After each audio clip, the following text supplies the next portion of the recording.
Bonjour, merci de cette invitation. Alors, peut-être certains d'entre vous se souviennent que j'étais intervenu en 2013 et j'avais à l'époque attiré votre attention sur 4 choses.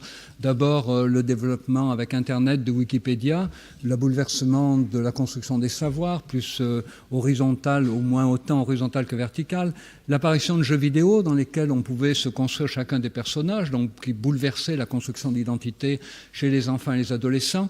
Les consoles de jeux, bien sûr, omniprésentes, qui déjà modifiaient les conditions d'attention, les conditions de concentration. Déjà, il y avait des alertes des enseignants. Et puis le début des réseaux sociaux, qui faisait beaucoup rêver avec le fameux Web 2.0.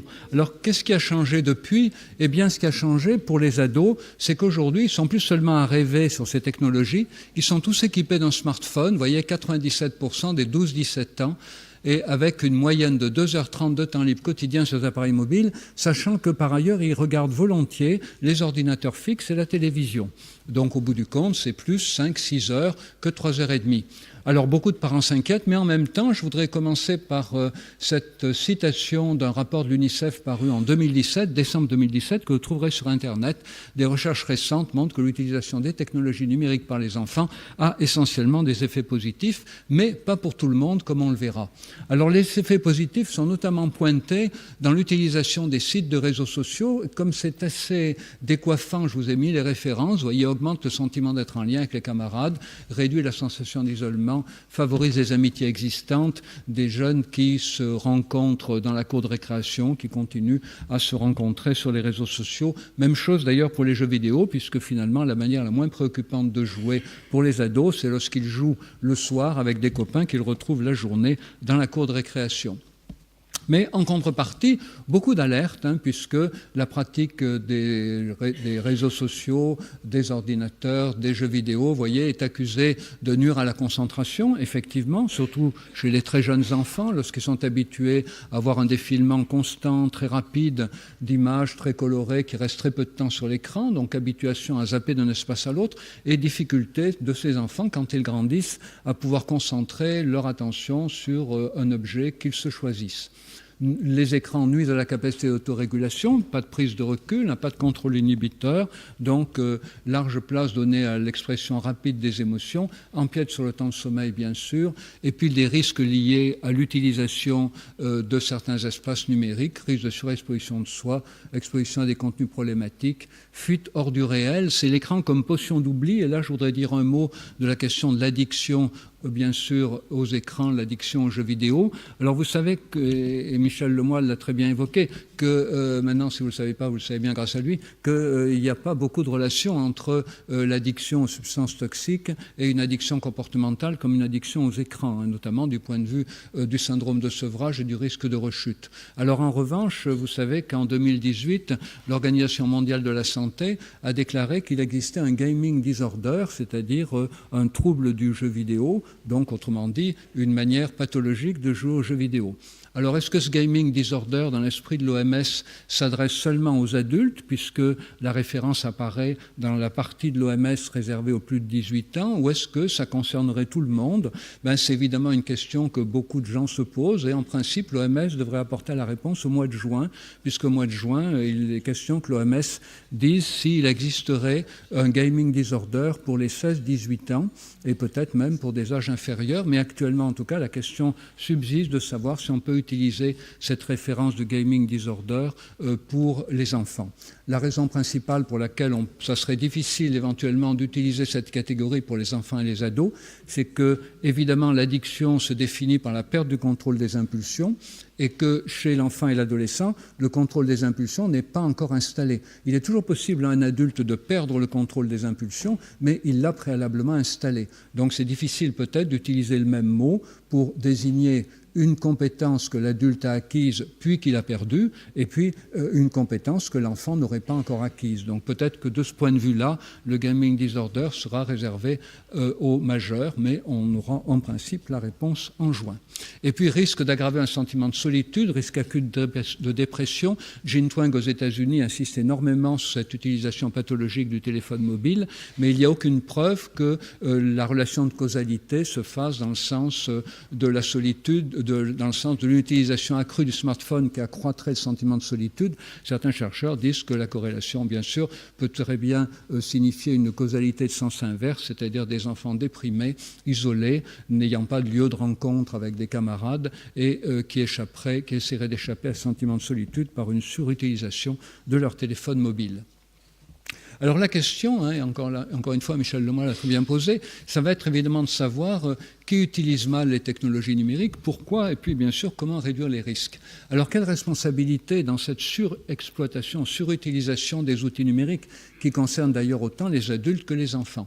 D'abord les quiproquos d'Internet. Personne ne prépare personne à utiliser les outils numériques, à utiliser les réseaux sociaux, à utiliser Internet ou même à utiliser le mail.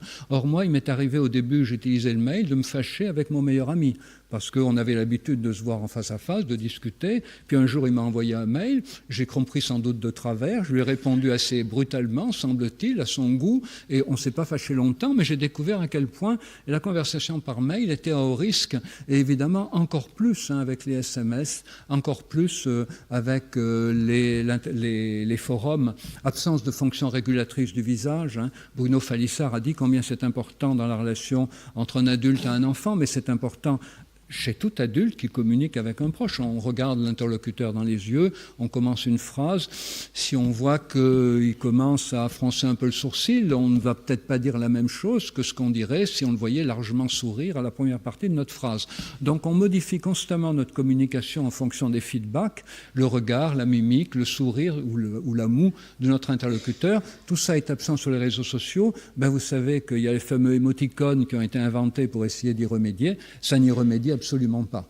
Et aujourd'hui, il est question d'inventer peut-être des Facebook réfléchis à des émoticônes un peu différents, plus explicites, plus proches de la réalité de nos mimiques. En tout cas, les émoticônes traditionnels ne fonctionnent pas.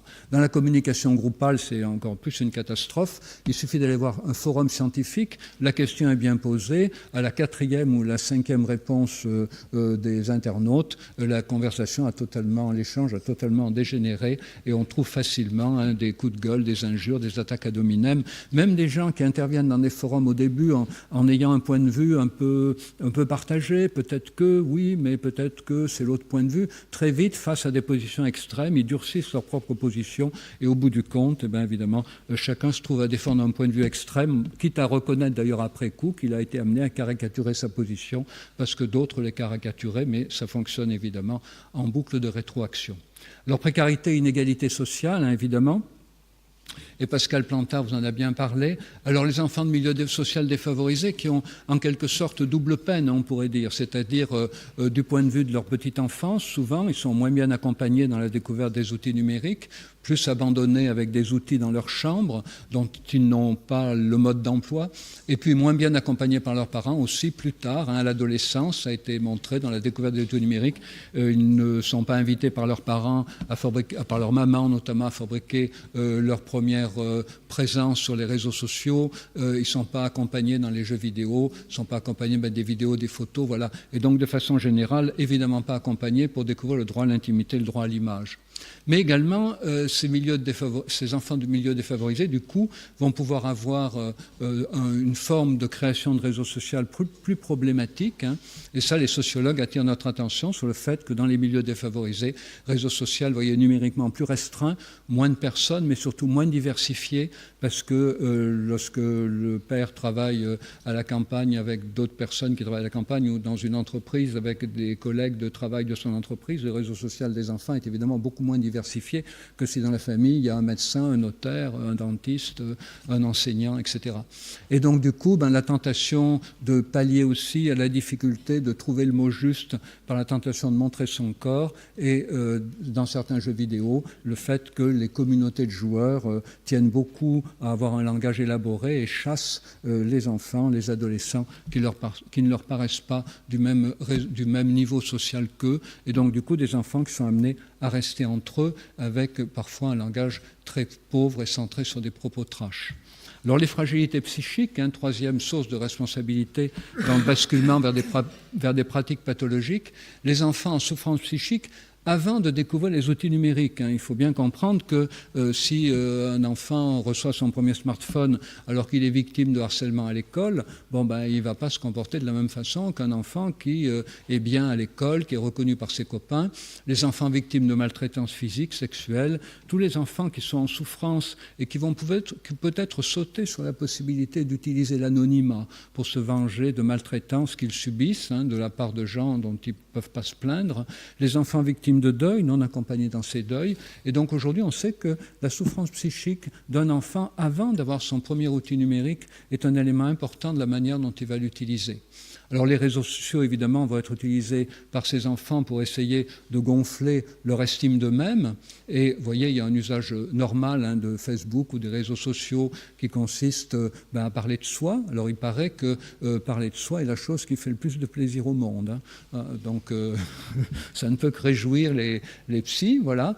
Et même certains préfèrent parler d'eux-mêmes plutôt que de toucher de l'argent quand on leur propose des types de récompenses. Voilà, donc ceux qui préfèrent l'argent, sans doute, ont commencé à mal tourner. Alors donc un usage normal des réseaux sociaux, et puis un usage pathologique, c'est lorsque le désir de se comparer aux autres va devenir permanent, avec évidemment le risque de ne rencontrer que la frustration, parce que si vous voulez qu'on parle de vous plus que du voisin, vous trouverez toujours un voisin dont on parlera plus que de vous, ou d'une manière peut-être plus gratifiante. Donc là encore, un cercle vicieux qui peut s'installer. Et vous voyez, les enfants, mais c'est vrai aussi pour les adultes, avides de comparaison sociale, vont vite basculer dans un usage pathologique où ils ne vont plus finalement chercher du plaisir dans la communication sur les réseaux sociaux. Ils vont chercher, comme ce qui était évoqué tout à l'heure dans le cas de l'addiction, ils vont chercher à fuir un déplaisir, fuir le déplaisir de se sentir toujours inférieur, mal reconnu, etc.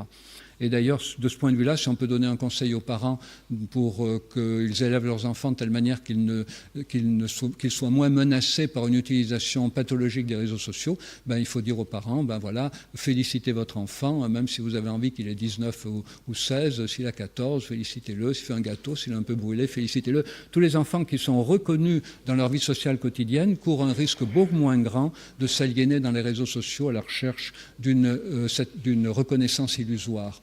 Les jeux vidéo, alors évidemment, les jeux vidéo aussi, avec risque, là encore, de fuir une réalité vécue comme douloureuse, vécue comme persécutrice. Alors, j'ai vu beaucoup d'enfants qui basculent dans le jeu vidéo pathologique quand les parents annoncent leur divorce ou leur séparation. Ça peut être fuir, évidemment, une situation de harcèlement. Et longtemps, on a cru que les enfants qui fuyaient l'école, qui étaient en rupture scolaire et qui jouaient beaucoup aux jeux vidéo chez eux, avaient découvert les jeux vidéo avec tellement de plaisir qu'ils avaient renoncé à l'école. En fait, on s'aperçoit que souvent, c'était d'abord des enfants victimes de harcèlement à l'école qui avaient renoncé à l'école parce qu'ils s'y sentaient trop mal et qui s'étaient mis à jouer aux jeux vidéo pour compenser cette solitude qu'ils avaient chez eux.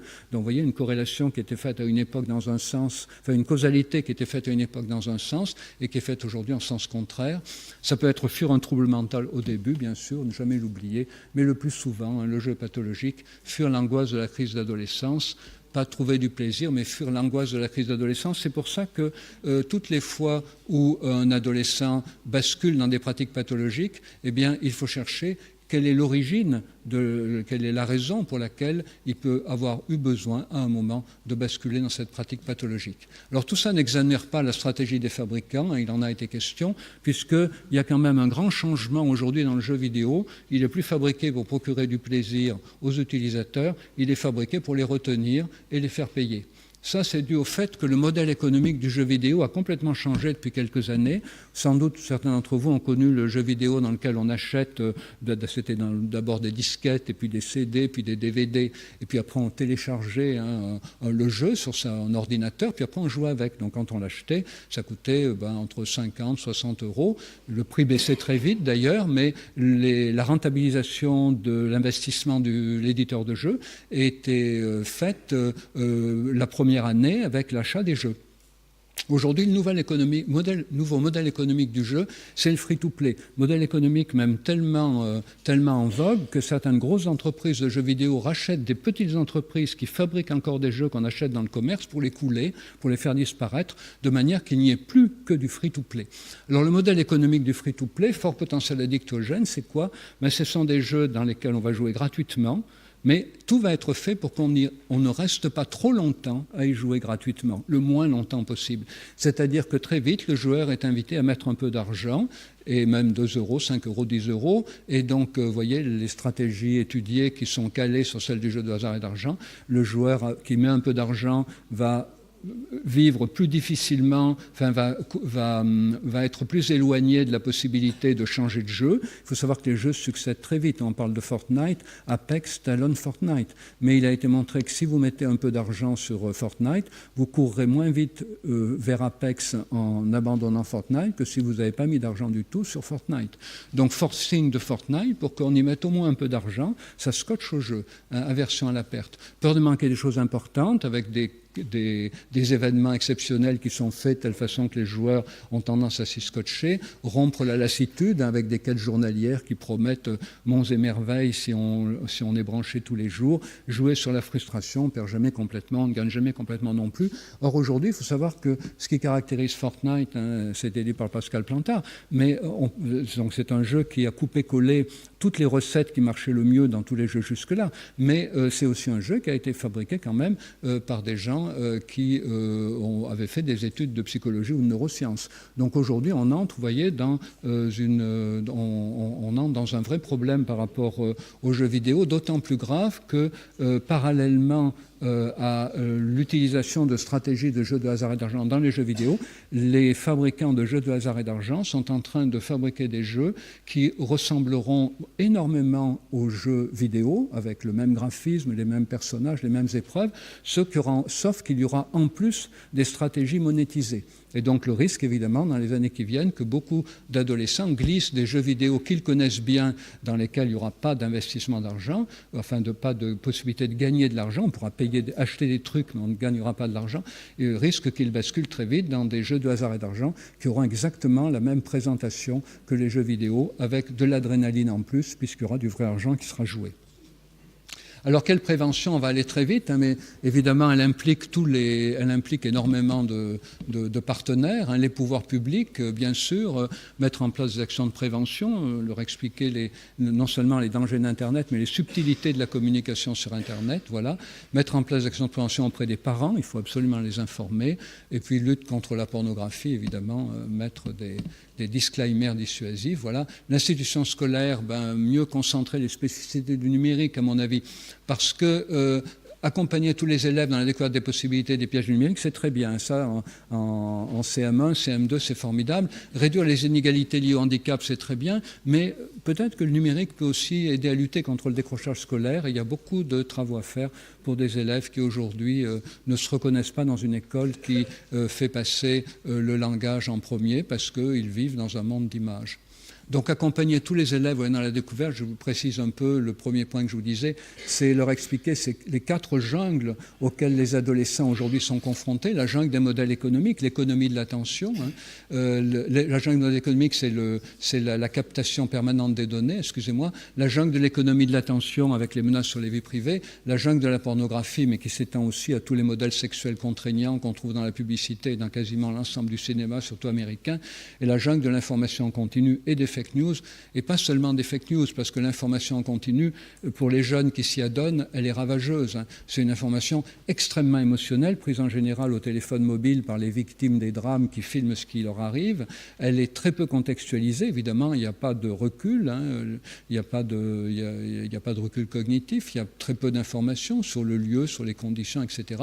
Et puis qui induit un sentiment d'impuissance, une fatigue d'impuissance chez les gens qui le regardent, et finalement le risque que ça n'alimente pas l'empathie, comme on pourrait le croire, mais que ça finisse au contraire par la détruire. Et puis évidemment la question des fake news.